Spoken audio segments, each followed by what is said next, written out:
Yes, guys, how's it going? Welcome back to the SpursRelated YouTube channel and podcast. I hope everyone is doing very well this Sunday. Today, we have another transfer update video for you guys. We're going to keep it short and snappy. I know that's how you guys prefer it. 10-15 minutes. We're going to run through all the news. And today, I'm joined back alongside Andre all the way from Canada. Andre, how you doing, mate? Oh, I'm doing fantastic. Feels like it's been a little while. Life gets going and then you get a little busy. But what I've really missed more than anything is you guys updating you on everything Tottenham. Not much has happened, but all these little behind-the-scenes stuff, we're going to go through it because it looks like we're headed up to some really intense moves. Absolutely. There's 4 or 5 bits of news to get through today. And guys, could you all please do us a massive favor and smash that like button? It's free to do so. Smash the subscribe button. It's also free to do so. And of course, put your comments like you always do and like I always reply to you guys in the comments below. So those 3 things. And of course, as I mentioned last time, a couple of you guys did get memberships and super chats, which was incredible. And we really, really do appreciate it. We do this out of the love of Tottenham Hotspur. So that membership option is below if you are in a position to do so and you do want to help us out. But of course, we know it's a big, bad world out there. There's a cost of living crisis and everything else. So we just appreciate all the support. But smash the like, smash the subscribes. And Andre, let's get straight into the news. Great. So how about we start with someone that I personally have been backing, but it looks like Tottenham haven't anymore.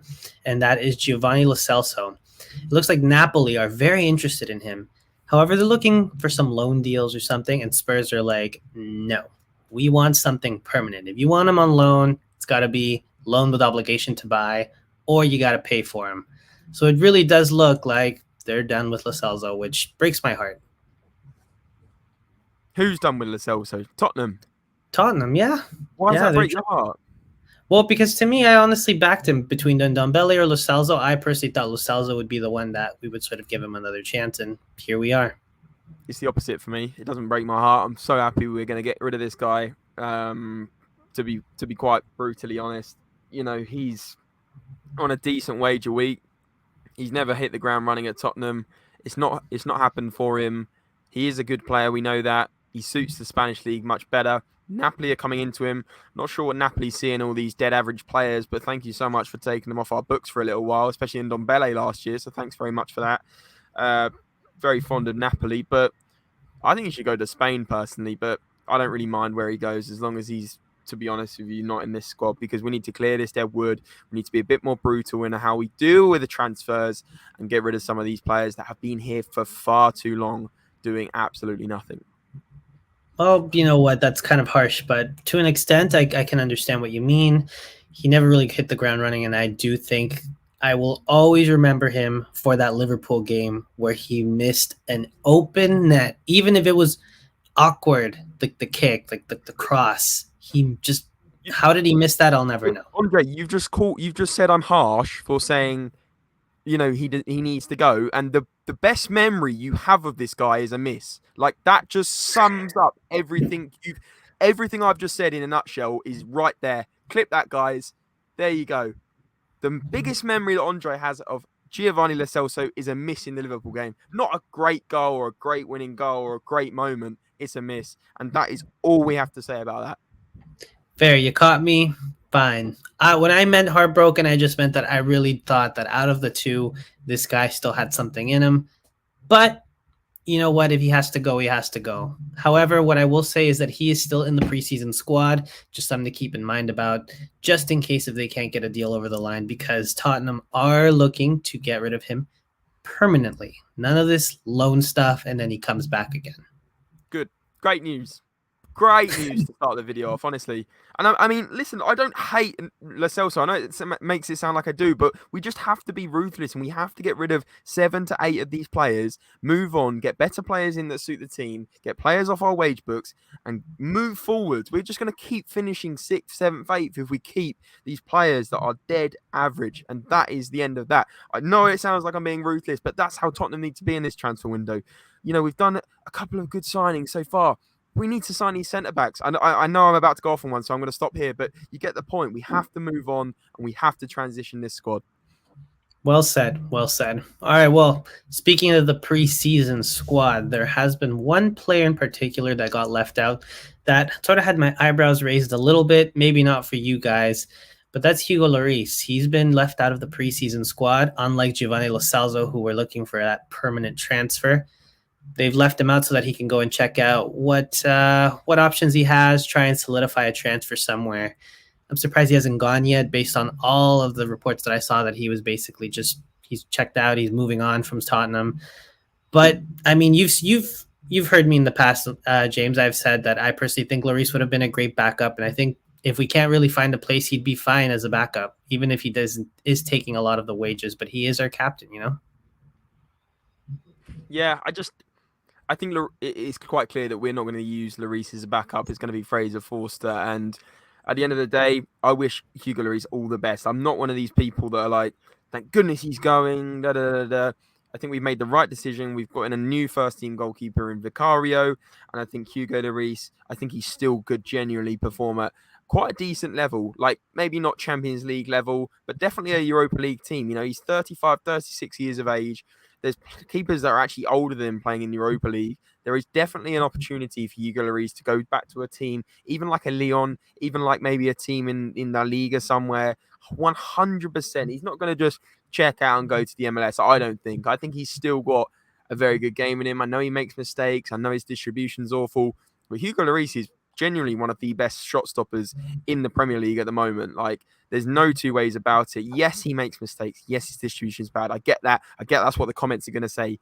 But Hugo Lloris, we know, was absolutely brilliant. And I just hope he can somehow find a home for the next couple of years until maybe he decides to potentially retire. Well said. Honestly, I have nothing really more to say on that end, other than the fact that he was the captain, right? So there's some respect there that will always be there for Tottenham fans. And I think even though he's got a year left, he has to say won't be the end of the world for me. But let's hopefully he finds something, because if it is time to go, if he thinks the chapter's closed, if Tottenham thinks the chapter's closed, then never good to overstay your welcome.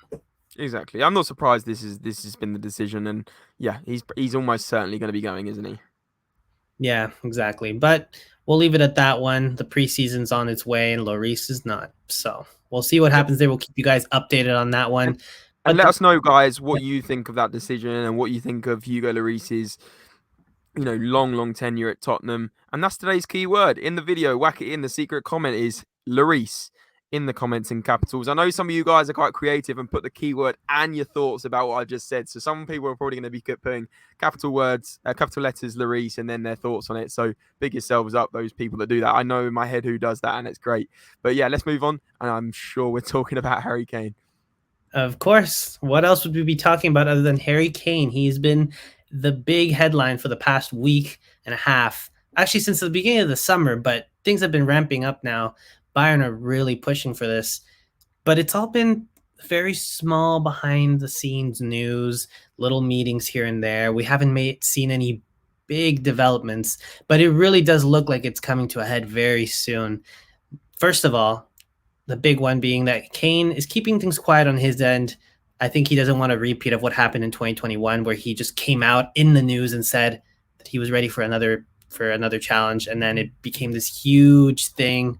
Do you remember that one? It was just a complete mess. It just completely destroyed the morale of the team. If a move does happen, he wants it to be on good terms, and he's not seeking to move to any rival teams either, according to Dan Kilpatrick. Yeah, exactly that. I'm not surprised he's being quite quiet on this, and you summed it up pretty well there, Andre. Like, he doesn't want to repeat a 2021 where things almost turn a bit ugly before the start of the season. He's probably made his mind up already.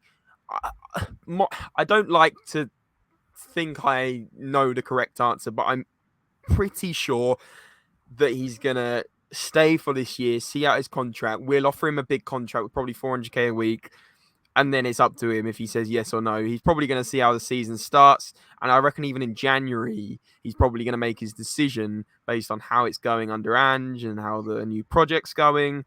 I just can't see him going to Bayern Munich. I mean, I hope I'm right, but yeah, guys, let us know what you're thinking about the Harry Kane situation. Of course, Andre, I know in our next point and our next update, we've got something to do with people in the Bayern board making comments about this as well.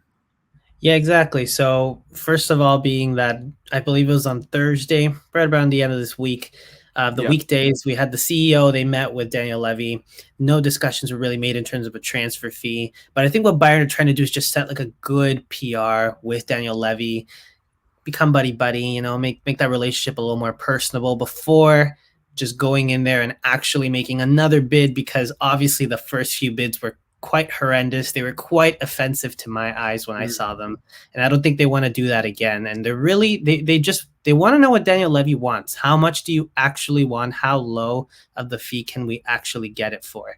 Because yeah, I think if he does go, according to Daniel Lorenstein, it will be a very high transfer fee. yeah, 100%. I can't see. I was saying it on the live the other day with George. I really cannot see Daniel Levy accepting anything other than 110, 120 million. You know, if Declan Rice has just gone to Arsenal for 105 million, I know it's a slightly different circumstance. He's younger, and of course, he had longer on his contract. I don't think he had that much longer on his contract. And I'd still say Harry Kane is twice the player than Declan Rice. So then you're thinking, how is Harry Kane worth less than Declan Rice? He's not. So he's definitely over 110 million. You know, I just don't see it, especially with Daniel Levy being such a a sensible businessman in terms of sales, in terms of, making sure he gets the most amount of money for an asset. I just can't see him accepting anything under 100 million. It's just not going to happen. Yeah, no, I agree. And I And they're think right pounds, now, 100 million pounds. They've been bidding like 80 million euros, 90 million euros. You know, we're talking pounds. So that's like 110, 120 million euros, I think that is. It's just not going to happen. yeah, it can't be for anything less, honestly. And I think right now, Daniel Levy has a big choice to make, kind of like PSG with Mbappe. It's the final year of his contract. And if you let him go for free, I don't even want to know what everyone's going to say. He'll be known for that. In the history of Tottenham, he'll be known for letting Harry Kane go for free if he lets him go for free. So But we'll see what I, happens there. I also don't think that's as much of a disaster as like an Mbappe, because us keeping Harry Kane for a season is probably worth multiple millions to us, whereas Kylian Mbappe, an asset that is definitely worth 150 to 200 million pounds going on a free, that is disastrous because he's 24 years old and Mbappe's got 7-8 years left of his prime career.